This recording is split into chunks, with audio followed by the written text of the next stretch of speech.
boozing, you start getting that big Alec Baldwin, John Travolta head.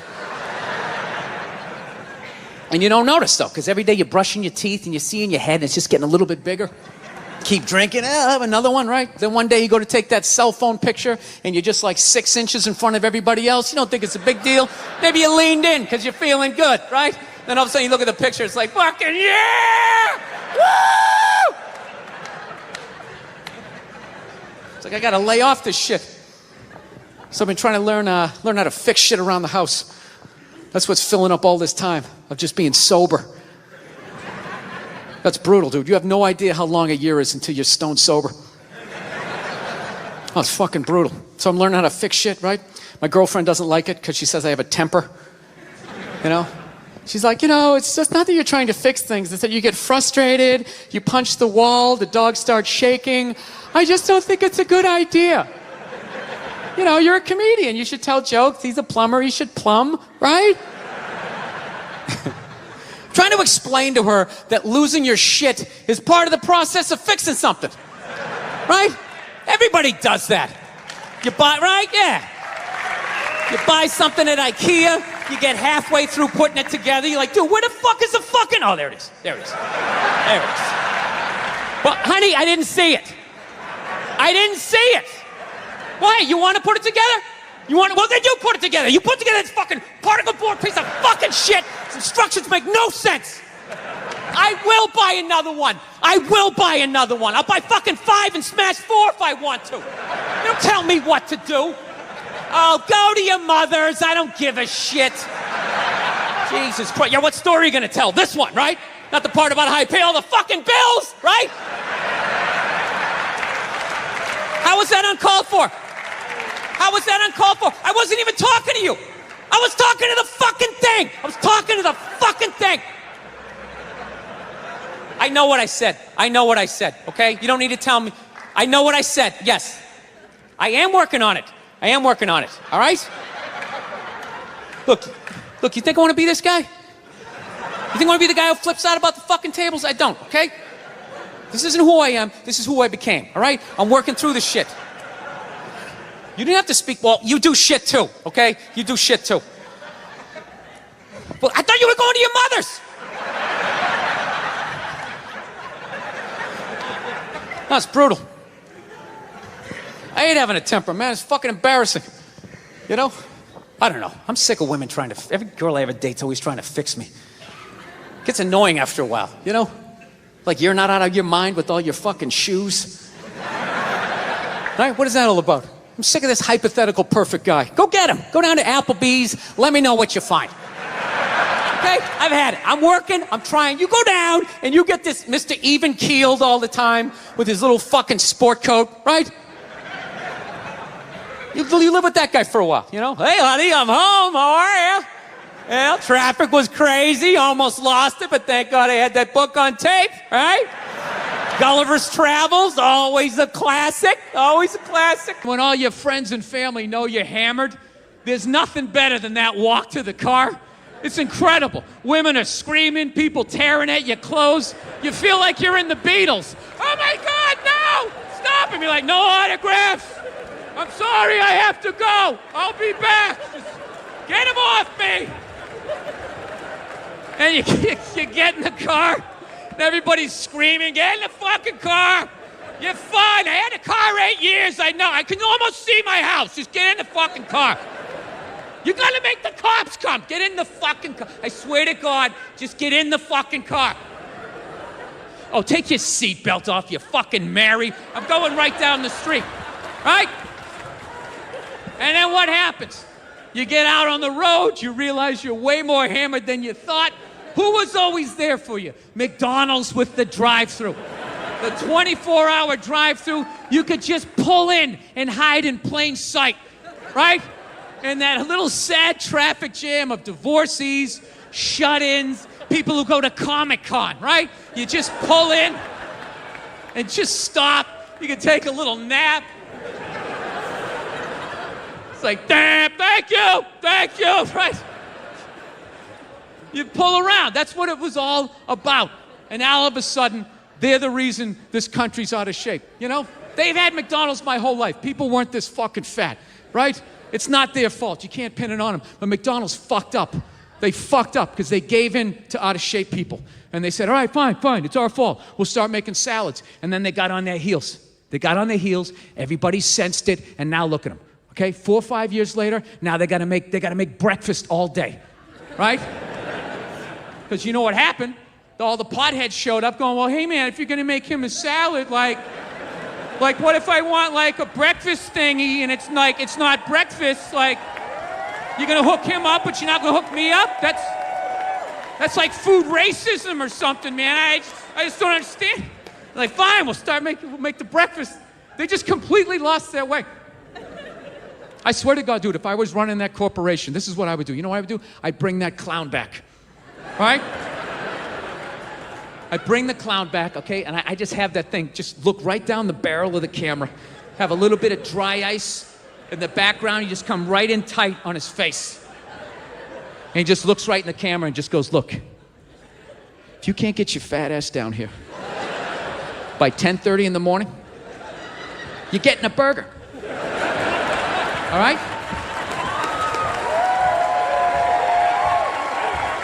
No. The clown ain't finished.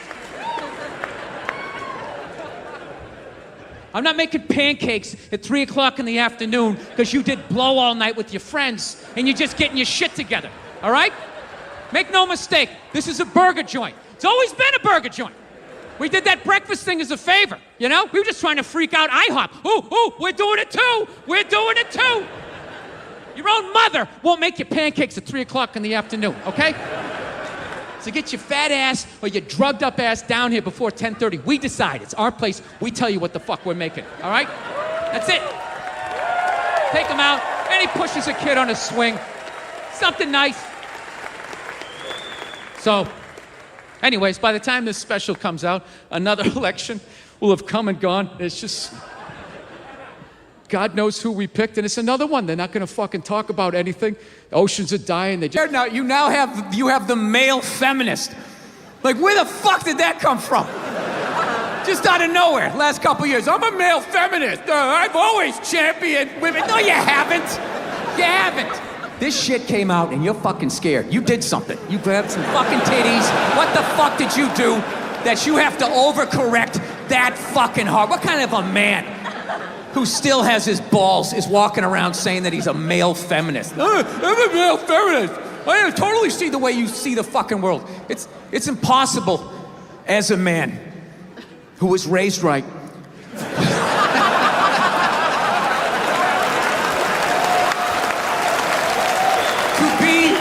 A feminist. You can't do it. You're a man.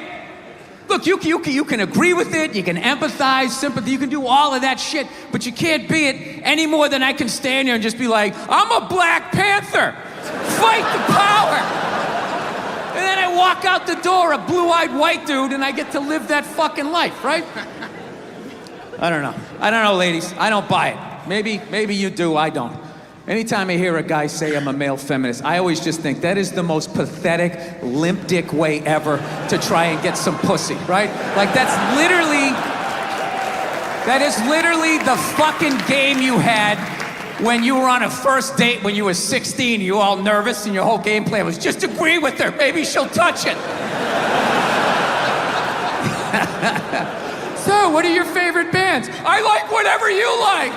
Will you touch it now? Did I do it right?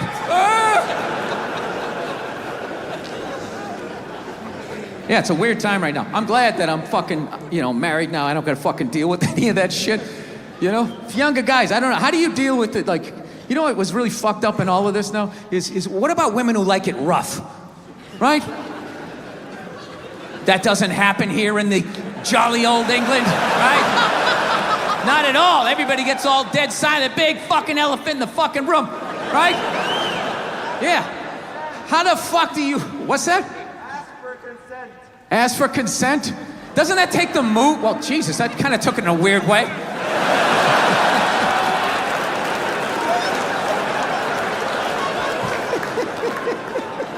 Dude, whatever the fuck I was saying, however you heard it, that's not what the fuck I'm saying, all right?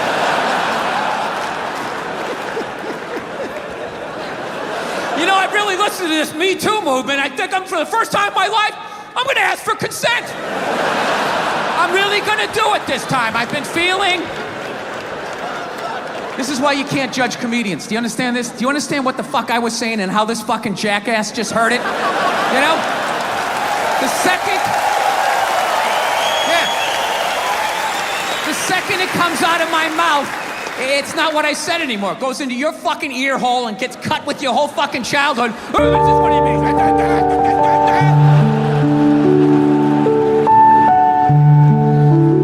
Sir, if I could get along with my point, if you wouldn't mind that.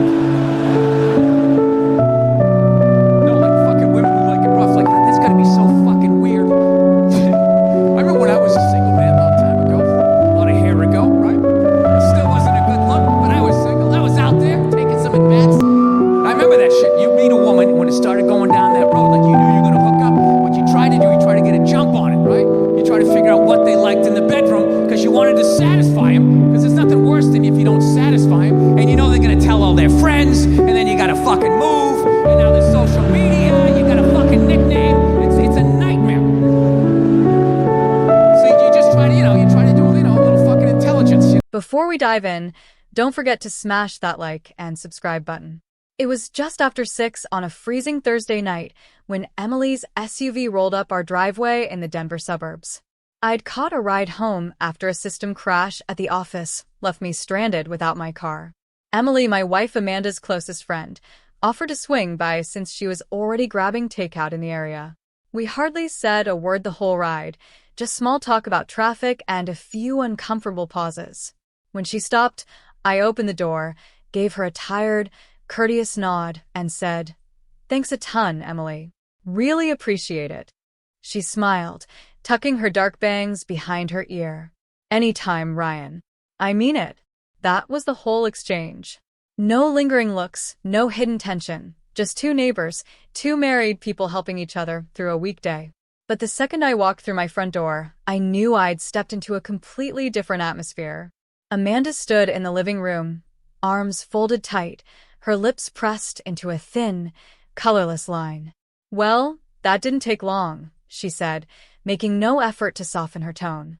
I frowned and closed the door behind me. "What didn't take long?" "You and Emily. You two seemed awfully cozy in that car." I blinked, puzzled. "We talked about traffic and the outage at work. That's the whole conversation." She let out a bitter laugh, that sarcastic, throaty chuckle she only used when her anger had already been simmering before I even walked in. "Sure. Just an innocent little ride. You two always click so well, don't you?" I dropped my bag by the door and inhaled slowly, keeping my voice level. "Amanda," I barely said 2 sentences to Emily. "You know that." She offered me a lift. Nothing more. She moved closer, arms still locked across her chest like a barrier. "You think I haven't noticed how you look at her? What are you even talking about?" I rubbed my temples, drained. "Amanda, we're constantly around each other because she's your best friend. I've never once looked at her differently. I barely know her." Her eyes lit up with accusation. "You smiled at her when you got out of the car." I said thank you. I told her, my voice starting to fray under the pressure of her suspicion. "Because she drove me home after I got stranded. That's just common courtesy." Amanda spun around, pacing like she couldn't hold still. "It's not just today. It's how you behave whenever she's nearby. Like something in you switches on." "Amanda, please," I said softly. "That's not fair. I come home, I help cook, I run the errands. I'm here, with you. And now you're accusing me of something that isn't even real." She stared at me, really stared, and something in her expression unsettled me. Not fury, not sorrow, just a hollow blankness. Like the woman I married was retreating behind a wall I couldn't reach. "You enjoy her company far too much," she said. "Way too much." Then she spun and walked toward the bedroom without another glance, her footsteps sharp and final against the hardwood. The door shut, not with a slam, but with a quiet, deliberate finality. I stood frozen in the living room, jacket still on, my breath still visible from the cold outside. Everything in that moment cracked, something I hadn't even realized was already breaking. You spend years believing your life is solid. I had a steady 9 to 5 at a cybersecurity company, paid bills on time, never missed a birthday. My days followed a comfortable rhythm. Morning coffee, rush hour traffic, group texts about fantasy sports, Saturday grocery runs. I thought I was doing everything the right way.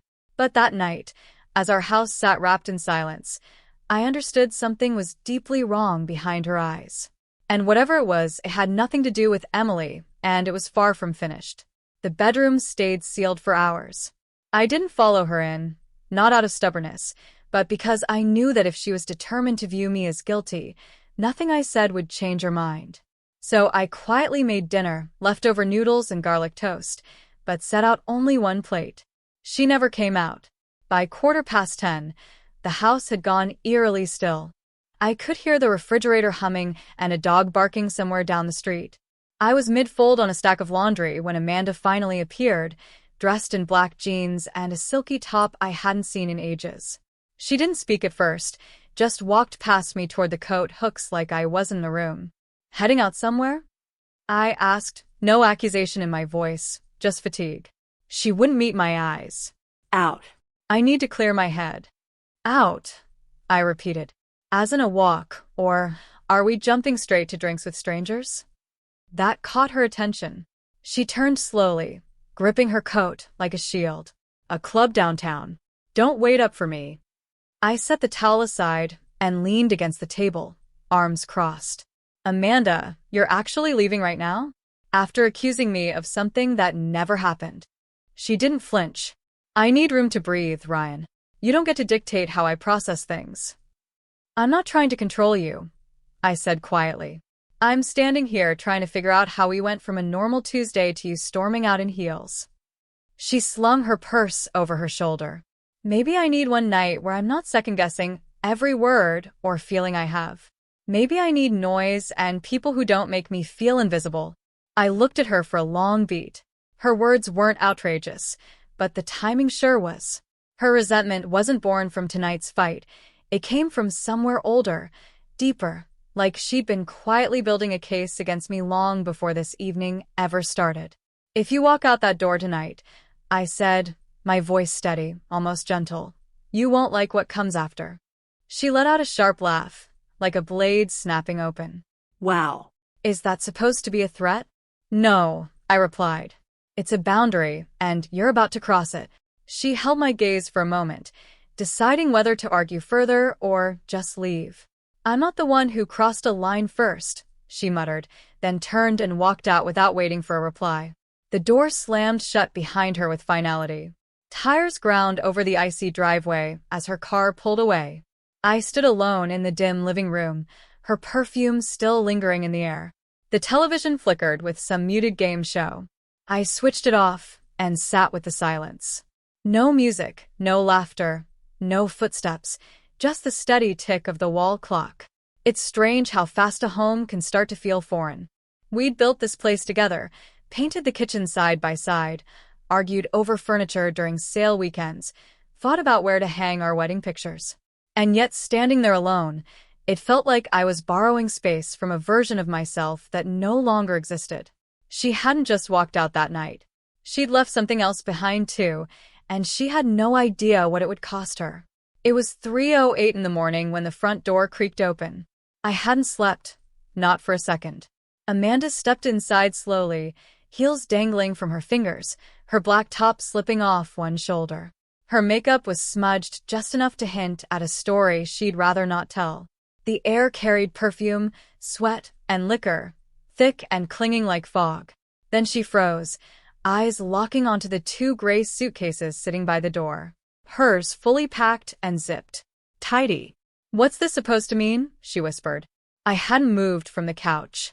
I'd been sitting there in the dark since midnight, staring at the floor as if it might give me answers. It means, I said slowly, looking up at her, exhausted but clear-eyed, you crossed a line. She blinked, caught off guard by how calm I sounded. I just needed some air, Ryan. You know how upset I was. I didn't do anything wrong. You left angry, I said, rising to my feet, each word deliberate. You walked out at 10 at night, went who knows where, came back reeking of a nightclub, and now you're shocked there are consequences. She opened her mouth, then closed it, eyes flicking between me and the suitcases. You're blowing this way out of proportion. You're actually throwing me out. I'm asking you, I answered, my voice steady, to own the mess you created. If you can accuse me of something imaginary and then disappear for 5 hours with no explanation, maybe it's time we both had some space. Her lips quivered. Ryan, come on. You're not thinking clearly. I've never thought more clearly in weeks, I said. She stepped nearer. Fine. Maybe I overreacted before, but this is harsh. No, I said flatly. Harsh is forcing someone to defend themselves against a lie while you go do whatever you please. I didn't sleep with anyone, she snapped, if that's what you're getting at. I never said that, I answered. But you didn't exactly try to prove me wrong either. Her eyes brimmed with tears, but I stayed firm. I'd spent too many nights tangled up trying to soothe her moods, her silences, her frozen distance. Tonight, something inside me had finally settled into place, quietly and permanently. I don't have anywhere to go, she said suddenly, voice breaking. You've got family, I said. Or Emily. I'm sure you'll manage. She looked at me like she no longer recognized the man in front of her. Ryan, please, she whispered. We can still fix this. I didn't move. I didn't speak because there was nothing left worth saying. Every word would have just repeated arguments we'd already had, only louder, messier, emptier. She stepped closer again, but I shook my head. I need you to leave, I said. Amanda stood there for a long moment before her eyes dropped to the suitcases. Her shoulders slumped as reality finally set in. She bent down and dragged one upright, the wheels bumping softly against the floor as she headed for the door. Her breathing was shaky. I didn't offer to help. I didn't ask where she'd go. As the door swung open, cold air rushed in, wrapping around the silence between us. Right before stepping out, she turned back one final time. You really won't talk about this? I met her eyes. I already did. Then I closed the door behind her, and the quiet that followed wasn't empty. It was peace. The bell above the diner door jingled cheerfully, a sound that felt completely wrong given the weight sitting in my chest. It was just past 9 in the morning. The sky was clear, the December air sharp, and the Denver sidewalks still slick with overnight ice. I hadn't managed more than an hour of sleep, and it showed, dark circles, a tight jaw, and a hollow ache buried somewhere under my ribs. Marcus was already seated, our usual booth by the window. He waved me over with that same easygoing grin that used to land us both in trouble back in our college days. Dude, you look wrecked, he said as I dropped into the seat across from him. Didn't come here for flattery, I muttered, wrapping both hands around the mug a waitress had already placed in front of me. Rough night, he asked, raising an eyebrow. I exhaled slowly. Amanda's staying somewhere else right now. Temporarily? His grin faded into something more serious. That sounds heavy. I nodded. It's been building for a while. Last night, she crossed a line. Marcus didn't push. He was good at letting silence do the work if you needed it. We sat quietly for a minute, sipping coffee while the diner buzzed around us, clinking silverware, low chatter from another booth, someone humming near the counter. He finally spoke again. Funny you mention that. I was actually out last night, a buddy's birthday thing at LMA. I looked up.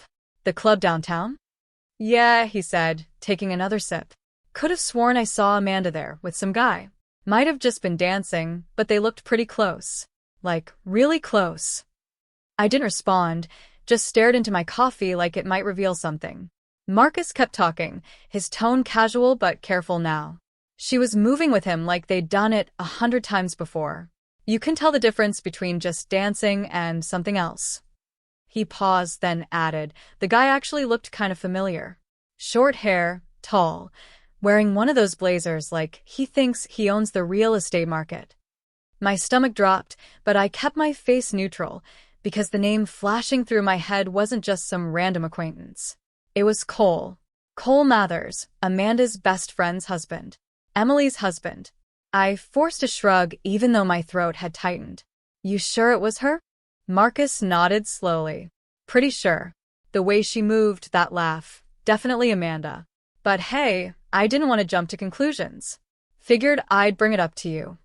I said nothing, just nodded, as if that explained everything. Marcus set his cup down. You good? I'm fine. No, you're not. I looked up. He wasn't smiling anymore. I've known you a long time, Ryan, he said. When you get quiet like this, it's never a good sign. I let out a slow breath. I don't know, man. I figured it was just stress, distance. But if it's what I'm thinking. He leaned in, lowering his voice. I want to help you find out. What? Like follow her around? A half laugh slipped out before I could catch it. Not exactly that, he said. We run in the same crowds. I could ask a few discreet questions, see what comes up. You deserve the real story, Ryan. Not whatever version she decides to give you. I didn't answer right away. My heart was pounding, my palms damp even in the chilly diner air. I gave a slow nod. All right. Marcus nodded back. Say the word, and I'll dig in. Quietly. I looked out through the frosted glass at people hurrying by like it was just another regular morning. But for me, something had shifted, because when someone lies to you long enough, the silence itself starts to speak. And now I couldn't unhear it. The following day was overcast and heavy, as though the sky itself sensed something was off. Marcus swung by in his dented black pickup around noon. He didn't bother asking more questions, just handed me a thermos of gas station coffee and said, time to go find some answers. Neither of us really knew where to start. Amanda had a small circle of close friends, a couple of coworkers I'd met once or twice, and of course Emily. But surely Emily would have told me if Amanda was crashing at her place, right? We started near downtown, Amanda's former office, the yoga studio she used to frequent, even swung by the Airbnb she'd once mentioned during a girls' trip. Nothing. She's not hiding, Marcus said, finally turning down a quiet street lined with bare trees and pricey brick homes. She just thinks she's invincible. I didn't respond. I was watching the houses pass by like they might suddenly speak up and reveal everything. We turned onto Osborne Drive, and that's when I spotted it. Amanda's white Lexus, parked neatly along the curb like it belonged there. I straightened up and told Marcus to stop. He hit the brakes, and we coasted to a slow halt 2 houses down. You certain? He asked. I nodded once. That's her plate. It's her. We were parked in front of a large gray colonial, a 3-car garage, big bay windows, a holiday wreath still hanging weeks after Christmas had come and gone. Cole and Emily's house. And Amanda's car was sitting right outside it. Marcus didn't say a single word. He didn't have to. The quiet between us said more than anything could. I grabbed my phone. What are you doing? He asked. Calling Emily? I dialed, and she answered on the second ring. Hey, Ryan, she said, cheerful as ever. Everything all right? I kept my tone even. Hey, sorry to bug you. Amanda left after a fight yesterday and hasn't picked up. Just wanted to check she didn't end up at your place. Emily paused just a beat, but I caught it. No, she said quickly. Haven't seen her in days. I thought things were getting better between you two. I swallowed and kept my voice steady. Right, yeah. Just wanted to make sure. Well, hope she turns up soon. Let me know if you need anything. Will do. I hung up. Marcus stared at me. She lied. She lied, I echoed. There was no room for doubt. Amanda's car sat right there, plain as day. Either Emily was covering for her, or she genuinely didn't know, but based on her reaction, she knew. I leaned back in the seat, staring through the windshield. Emily's husband is Cole, right? Marcus asked, already connecting the dots. I nodded slowly. Oh man, he whispered. The pieces rearranged themselves in my mind faster than I could stop them. Every odd glance Amanda gave whenever Emily brought up Cole, the way she'd suddenly change outfits before girls' nights, the jealousy that never made sense unless it was projection all along. Ryan, Marcus said carefully. I'm sorry. I shook my head. Don't be. Because the second I saw that car, everything inside me turned to ice. Not rage, not heartbreak, just stillness. She hadn't only betrayed me. She destroyed the one friendship I thought we both cherished, Emily, her best friend since college. And now Amanda was sleeping with her husband. I didn't have hard evidence yet, but my gut wasn't guessing anymore. It was remembering. 3 days went by without a single word from Amanda. No texts, no calls, nothing. Then, just as I sat down at my desk with lukewarm coffee and the office printer grinding away in the background, she called. I stared at her name lighting up my screen, thumb hovering over the button. I should have let it ring out, but I didn't. Ryan, she said, her voice soft, almost too sweet, the kind of tone people use when they're either hiding something or selling something. Yeah, I answered flatly. I was thinking maybe we could grab dinner, talk things through, just the two of us. No arguing, I promise. I leaned back, staring out at the gray Denver skyline. Dinner, I repeated. I think we owe it to ourselves, don't you? She added lightly. I said nothing for a moment. My silence wasn't hesitation. It was strategy. Sure, I finally said. Let's do dinner. I could hear her exhale, like she thought she'd already won something. Great. I'll set it up tomorrow night at the house. 6:30. I nodded, even though she couldn't see it. See you then. I hung up and stared at my phone for a long moment. Then I opened my calendar. 11:30 a.m., Jonathan Weiss, family attorney. Right on schedule. We sat across from each other at a polished oak desk in an office that felt warm, quiet, and clinical all at once. Attorney Weiss had the look of a man who could draw blood with nothing but a pen. The prenup is airtight, he said, tapping the folder. If she's been unfaithful and you can reasonably prove it, you keep the house, the savings, and owe zero spousal support. I nodded slowly. We were married just shy of 6 years. She hasn't worked in 3. Weiss looked up. Then this is simple. Ready to move forward. My hands stayed steady on my lap, my face calm, but my chest was on fire. She wanted dinner. She wanted small talk. She wanted the illusion of normal. But I'd already begun shutting the door, just not the way she was expecting. Yes, I said. Let's file. That evening, I was cutting lemons for water glasses when I heard her come through the back door. She'd curled her hair, worn the pale blue blouse I'd once called my favorite. Her perfume drifted through the room like an unwelcome memory. Smells good in here, she said, smiling. I gave a tight nod. Didn't cook much. Figured we'd order takeout. Whatever's easiest, she chirped, acting like none of this was unusual. By 6:30, Cole and Emily showed up. Emily brought a bottle of wine. Cole brought his usual charm, a little too polished, a little too eager. I watched Amanda greet him with a hug that lingered a moment too long. Emily didn't seem to catch it, or maybe she chose not to.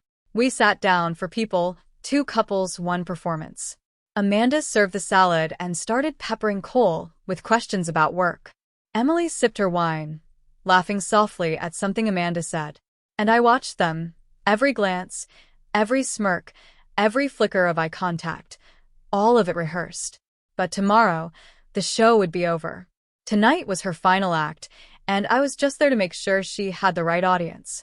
If this story's got you hooked, drop a like. The tension began building around the second glass of wine. Emily had been carrying most of the conversation, recounting some chaotic board meeting from earlier in her week. Amanda chuckled along dutifully, throwing in a few well-timed nods. Cole laughed too loudly at something unfunny while I just watched, quietly taking it all in. Their energy fell off. Amanda kept stealing glances at Cole, quick, small, like she barely noticed she was doing it. She laughed at his jokes before he even finished them. Her eyes lit up whenever she passed him the bread. Emily hadn't noticed, until suddenly she did. It happened mid-bite. We were halfway through dinner when Emily tilted her head, squinting at Amanda like she was piecing together something that didn't add up. "Why do you keep smiling at my husband?" she asked, sharp and sudden, setting her fork down. The room went still. Cole froze with food half-chewed. Amanda blinked once, twice, then let out a nervous, high-pitched laugh that echoed too loudly off the walls. "What?" "Emily, come on, it's just dinner." "I'm being friendly." "No," Emily said flatly. "You're not. You've been acting strange all night, Flirty, like you're on a date with him instead of sitting across from your own husband. Amanda forced another laugh. Seriously? You're being dramatic. But her voice wavered. That's when I finally spoke. You don't know yet, do you, Emily? Every eye turned to me. Amanda's face drained of color instantly, lips parting, the blood gone from her cheeks. Cole shifted in his chair, suddenly fascinated by his water glass. Emily blinked, lost. No what? I pulled my phone from my pocket, tapped it once, and slid it across the table. The screen lit up.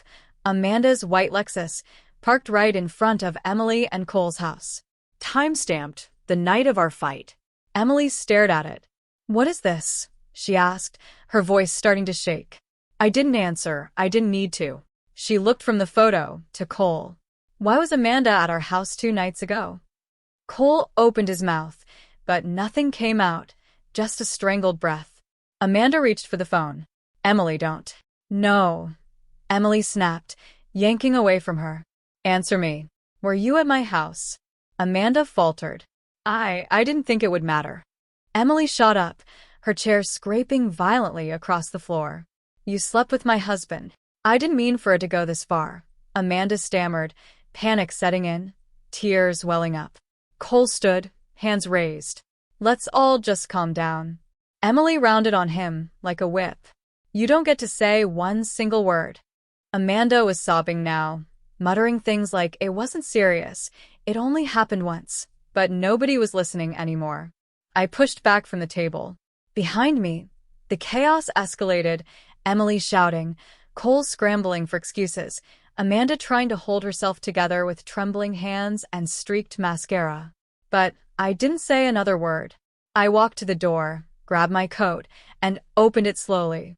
I paused once, glancing back over my shoulder, not at Amanda, not at Cole, just at Emily. And in her eyes, I saw it, that slow, devastating shift from shock into clarity. Then I stepped outside and shut the door behind me. The cold air hit like a wave of relief. For the first time in weeks, I could actually breathe. The aftermath moved fast, faster than I expected. 3 days after that dinner, Amanda sent me an email full of defensive justifications and hollow apologies, ending with, "We should talk before the lawyers take over." Too late. The paperwork was already filed. We never met face to face again. There was nothing left to say. The prenup handled everything. She left with roughly what she'd brought into the marriage, which wasn't much. The house, the car, the accounts, all of it stayed with me. And Emily, she filed her own divorce papers that same week. I didn't reach out to her immediately.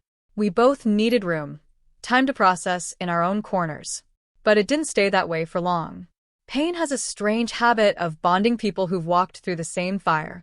The first time I saw her again after that dinner was on a quiet Tuesday afternoon. I stepped into a small cafe near the edge of City Park, one of those cozy spots with real wood tables and handwritten chalkboard menus. And there she was, seated by the window, with 2 mugs of coffee already waiting. "Hey," I said, sliding into the chair across from her. "Hey," she said softly. "You look better."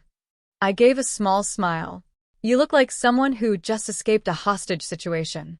She actually laughed, really laughed, and it struck me how long it had been since I'd heard a laugh without an edge of tension behind it. We didn't talk much at first, just sipped our coffee and watched people pass outside the window. Then she sighed and leaned back in her chair. "Want to hear something insane? Always. Amanda and Cole are actually living together now." I blinked. "Seriously?" "Yeah," she nodded. "Not by choice. Neither of them has anywhere else to go yet. She tried her sister's place, but they kicked her out after she admitted everything. And Cole, well, let's just say he's not exactly popular with the neighbors anymore." I sat with that for a moment, imagining the 2 of them stuck in a house thick with silent resentment. "They deserve each other," I said. Emily stirred her coffee slowly. "They're miserable. From what I've heard, they fight constantly. Nobody's forgiven anybody. It's like 2 snakes trapped in the same tank." "Good," I said flatly. "Let them tear each other apart slowly." She raised her mug toward me. "To slow destruction." I clinked mine against hers. "To fresh starts." We drank in silence after that, a different kind of silence than the one I'd been living in for months. This one felt calm, light, still bruised, sure, still healing, but genuine. "I don't know where this leads," she said quietly. Us. "I'm not asking for anything." I nodded. "Neither am I." She looked up at me, eyes soft. "But I'm glad you're here." I smiled. "Me too." Outside, the wind stirred, brushing dry leaves against the window. But inside, the air felt warm, familiar, and for the first time in ages, I didn't feel like I was just surviving. I felt like I was starting over. It had been just over a month. Life was finally starting to breathe again, slow, simple, even boring in the best way possible. I went to work, came home to a quiet house, brewed my own coffee exactly how I liked it. No drama, no shouting, just peace and the quiet hum of things settling into place. Then one Saturday morning, mid-crossword and still in the hoodie from the night before, there was a knock at the door.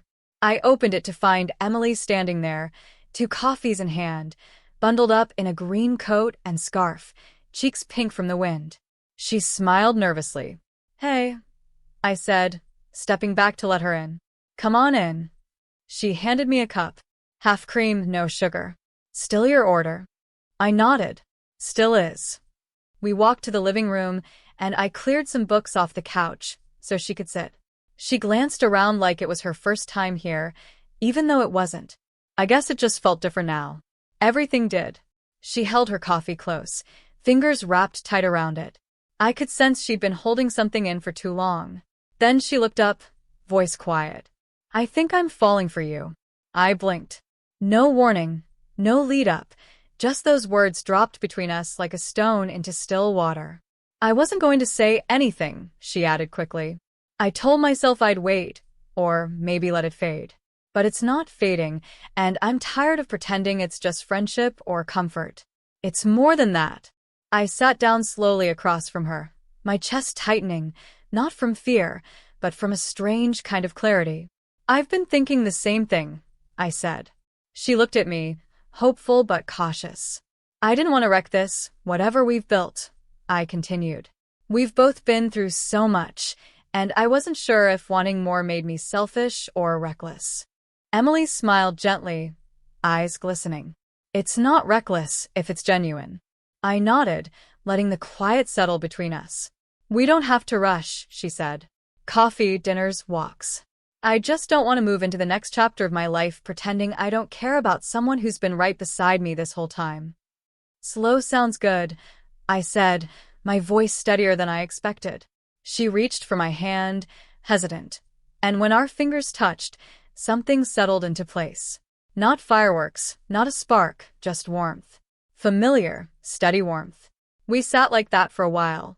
2 people who'd both been broken and betrayed, choosing deliberately, carefully, not to stay bitter. There was no big declaration that day, no labels, no fantasy of perfect timing, just 2 people beginning again, together. It was a rainy Thursday afternoon when Amanda showed up at my door. I hadn't seen her in person since the night everything fell apart. The last time we'd spoken was through our lawyers. So when I heard the knock and opened the door to find her standing there, hair a mess, eyeliner smeared, one hand gripping the strap of a worn-out purse, I didn't say anything at first. She looked thinner, hollow. That confident edge she always carried was completely gone. What stood in front of me wasn't the woman who'd once accused me with fire in her eyes. It was someone falling apart. "Can I come in?" she asked, rain dripping from her coat sleeves. I didn't move, just looked at her for a long moment. "Why are you here?" Her mouth twitched into something that tried to be a smile, but failed. I didn't know where else to go." She wasn't crying, but she looked like someone who had nothing left to cry with. "Cole's gone," she said, forcing the words out. "He moved out 2 nights ago. Said he's staying with his brother in Arizona while he sorts himself out." I raised an eyebrow. "Sorts what out?" Amanda let out a hollow laugh. "His next scheme, probably. He maxed out my credit cards before leaving, canceled our joint account without a word. I'm 2 months behind on rent, and now debt collectors are calling about furniture he financed under my name." I said nothing. She looked at me. I know you hate me. I deserve it. But I need help. I crossed my arms slowly. What kind of help? She hesitated. Just a small loan. Enough to get back on my feet. Please, Ryan. I gave one slow nod, then met her eyes directly. No. Amanda blinked. Ryan, come on. No. I repeated, firmer this time. You made your choices. You committed to them. And now you're standing here because they didn't pan out. She looked away, jaw tight. It wasn't supposed to end up like this. Neither was our marriage, I said evenly. But that didn't stop you from walking out that night or the nights after. I said I was sorry, she snapped, some of her old fire returning. I didn't ask for an apology, I said. I asked for honesty. And you couldn't give me that. She shook her head, rain flicking off her hair. You think I haven't suffered enough? I think you're just getting started, I said. Her eyes filled up, but I didn't waver. You'll figure it out, Amanda. Just like I had to. She held my gaze a moment longer, then scoffed under her breath.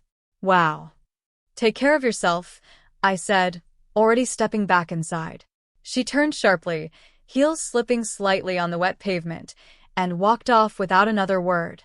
The door clicked shut behind her, no yelling, no drama, just the quiet finality of someone who'd run out of moves. I stood by the window and watched her vanish into the rain, coat flapping like a flag on a ship going down. And I felt nothing. Not satisfaction, not vengeance, just calm. Because some people don't return for love, they return for shelter. And I wasn't offering shelter anymore. That night, the rain had eased into a soft drizzle, barely tapping the windows like it didn't have the energy to fall properly. Emily was curled up on the couch, legs tucked beneath a blanket, a book open on her lap that she wasn't actually reading, just watching me instead. I stood near the window with a mug of chamomile tea warming my hands, staring out at the misty yard where Amanda had stood hours before. She looked desperate, Emily said softly. I almost didn't recognize her. I nodded slightly. Neither did I. A silence stretched between us. She tilted her head. Do you regret how you handled things? I turned, leaning against the window frame, letting the steam from my tea drift upward. No, I said simply. Emily studied me. You didn't even pause. I didn't need to. She didn't push back, but I could feel her still waiting, maybe hoping for a softer version of me to appear, some sign that I still carried a piece of Amanda somewhere inside. I walked over and sat beside her, setting my mug down on the table. She didn't come here to make things right, I said.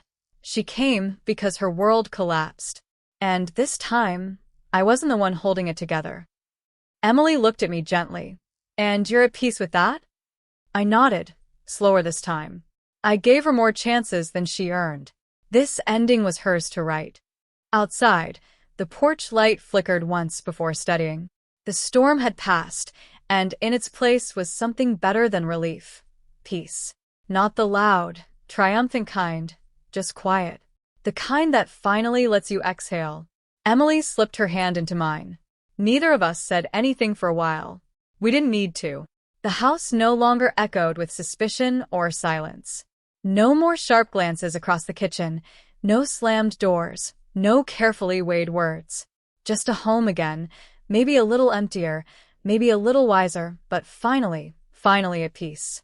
And that's where the story ends. Emily left the man who betrayed her, even without a plan, without a safety net, without any certainty about what came next. She simply walked away. Would you have made the same choice in her shoes?